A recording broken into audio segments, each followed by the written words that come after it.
if it's Monday, it's time for bagels and business for breakfast. Good morning. It's a beautiful Monday morning, and I am Sharon Taylor, founder and CEO of the Business Vision and Development Center, and you're on Bagels and Business for breakfast. Good morning to my co-host. I am Yvonne Lorraine. I love how you say that, Sharon. Thank you for having me this morning. I am Yvonne Lorraine with Innovative Visions and so happy to be here this morning to share information with our business owners. Thanks, Yvonne.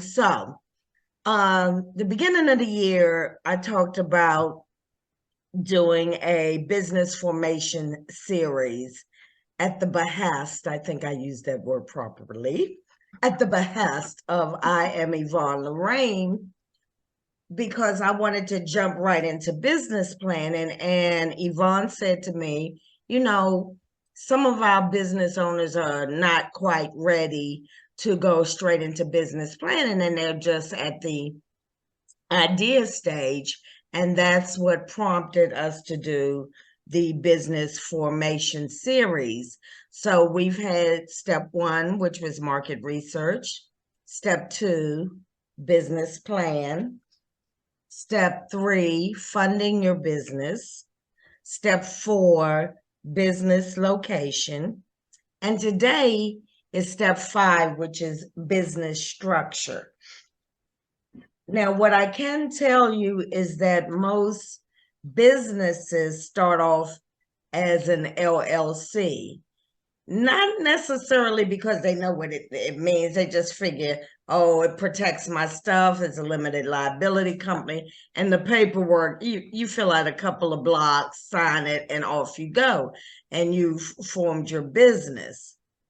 So, Yvonne, I really want to kind of tap into the difference between an LLC and an S Corp. And by no means am I the expert, but I just wanted to give you some information from what I know.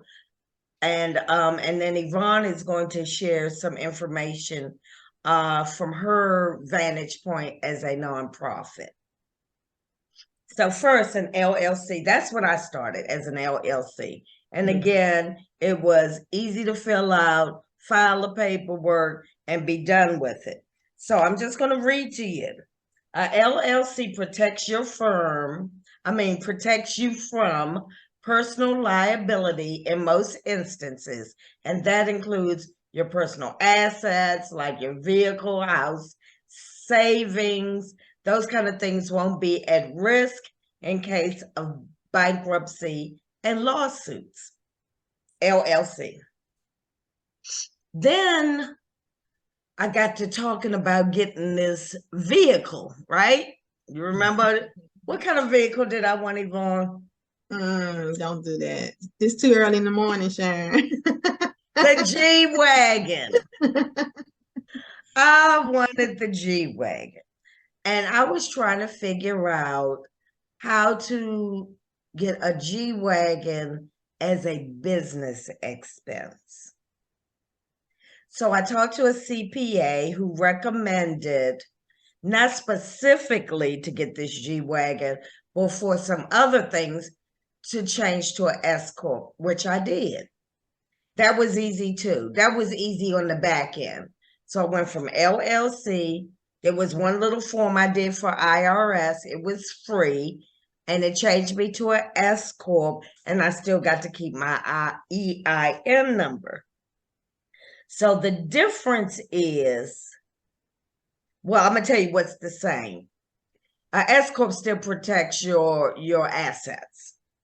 The difference is that the S Corp can help the owner save money on corporate taxes and allows the owner to report the income that passed through the business.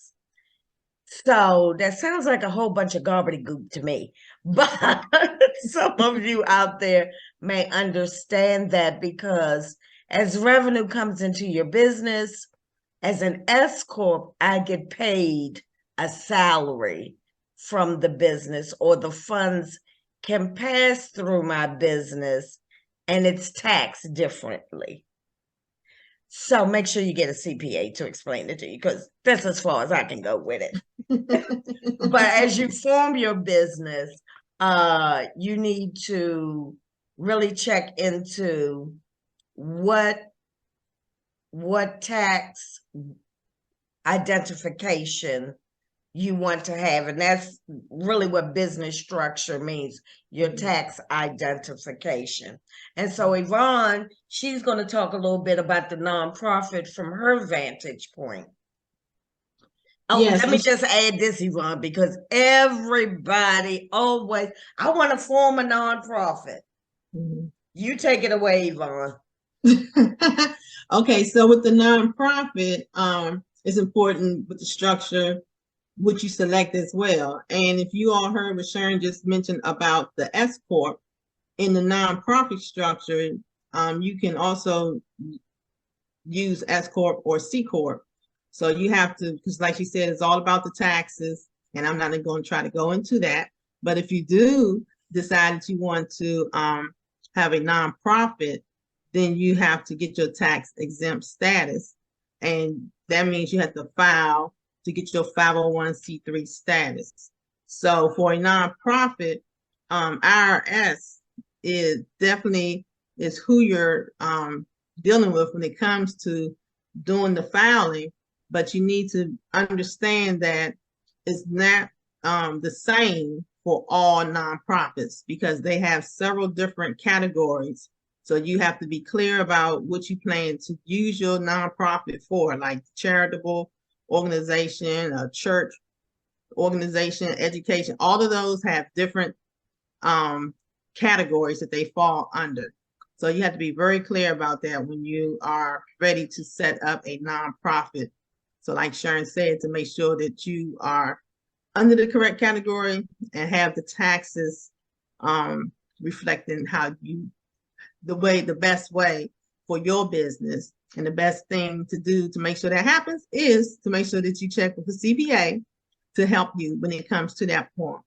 And Sharon, I just also wanted to mention another category that's very similar to the LLC, when it's pretty much concentrating on the individual who's applying or incorporating their business, is for anybody who's looking to do a partnership.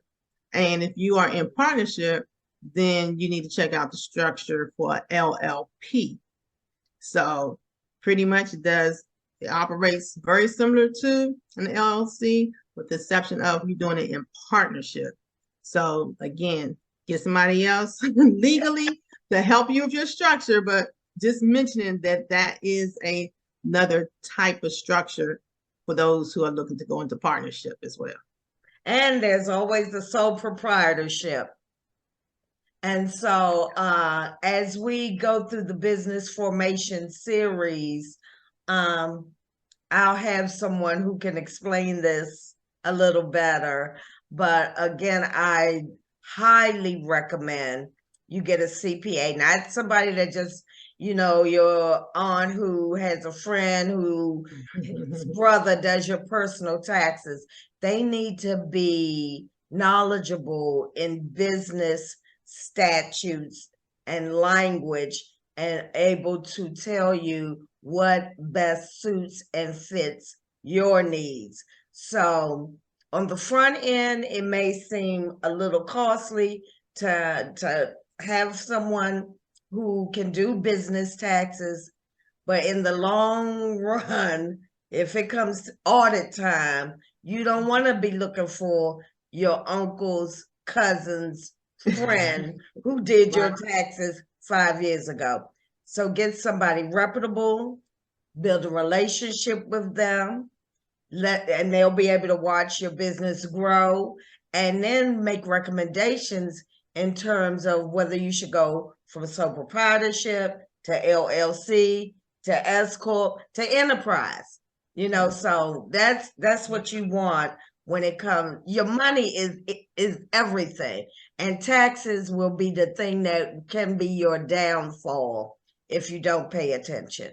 So that was step 5 in the business formation series. Stay tuned for more, and I just want to say a couple of more things about the business formation series. We will have, it's 10 steps. We will have each step as a snippet like we're doing on Bagels and Business for Breakfast. We'll have an online course. We'll have a presentation. We'll have a webinar. We'll have a one-on-one. So whatever your learning method is, we'll be able to impart that information to you. And there is also funding available depending on which platform you choose. Of course, Bagels and Business and for Breakfast is free. We'll have pricing available, and you can go to my website, www.thebvdcenter.org.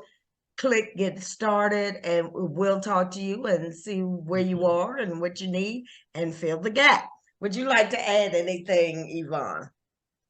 Not much. I just want to encourage our business owners, those who are considering to start businesses. Don't let these opportunities get past you. Don't try to shortcut and think that you're not going to have to do these things. That's why Sharon and I come and bring you the information that's necessary and needed. So please do take the opportunities. You do need a CPA. Make sure tax-wise, you don't have to know everything, but make sure you get educated enough to understand what is taking place. Thank you, Yvonne. And where can we find you, Yvonne? Yeah, so y'all can find me on social media. I am Yvonne Lorraine. Email, you can email me at IamYvonneLorraine@gmail.com, or you can find me with Sharon at the BBD Center email as well. And Sharon is always happy to share our last location of availability. Our email address is info@thebvdcenter.org. And we are on YouTube at the Business Vision and Development Center. Like, share, and subscribe. Today. Now, today. We'll see you again soon. Bye. Like, share, and subscribe.